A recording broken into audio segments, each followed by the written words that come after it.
রাতের বেলায় এক চোর এক ঘরের মধ্যে ঢুকেছে চুরি করার জন্য। চোর দেখে ওই ঘরের মধ্যে এক বুড়ি মহিলা ঘুমিয়ে আছে। এখন চোরের নড়াচড়ার খসখসানি শব্দ শুনে হঠাৎ করে সেই বুড়ি মহিলার ঘুম ভেঙে গেল। চোর কয়, সর্বনাশ, ধরা বুঝি পড়েই গেলাম, এখন কি করি? এমন সময় সেই বুড়ি মহিলা সেই চোরকে বলল, বাবা, তোমাকে তো দেখে মনে হচ্ছে তুমি খুবই সম্ভ্রান্ত পরিবারের সন্তান, মনে হয় বড় কোনো বিপদে পড়ে এই চুরির পেশাকেই বেছে নিয়েছো। ঠিক আছে, কোনো সমস্যা নাই। এই যে দেখো, আলমারির ৩ নম্বর বাক্সের মধ্যে ৫ ভরি স্বর্ণ আর ৭০,০০০ টাকা আছে, এগুলো তুমি নিয়ে যাও। আমি বাঁচবই আর কয়দিন, এত টাকা পয়সা দিয়ে আমি করবোটা কি? আর বাবা, তুমি যাওয়ার আগে আমার কাছে এসে একটু বসো। আমি একটু আগেই একটা আশ্চর্য ধরনের স্বপ্ন দেখেছি। এই স্বপ্নের মানেটা আমি বুঝতে পারছি না, তুমি একটু বলো তো এই স্বপ্নের মানেটা কি?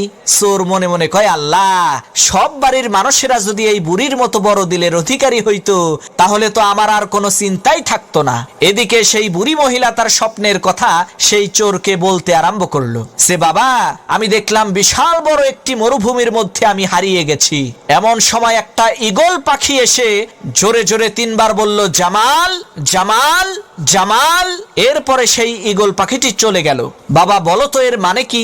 চোর মনে মনে চিন্তা করতে লাগলো, এই স্বপ্নের মানেটা কি হতে পারে? ইতিমধ্যে পাশের রুম থেকে সেই বুড়ি মহিলার একেবারে টকবগে জোয়ান ছেলে জামাল, তার নাম জোরে জোরে শুনতে পেয়ে ঘুম থেকে উঠে ঘরের মধ্যে ঢুকে সেই চোরকে ইচ্ছা মতো পিটাতে আরম্ভ করলো। তখন সেই বুড়ি মহিলা বলল, হইছে, এবার থাম, ওর কৃতকর্মের ফলও পাইয়া গেছে।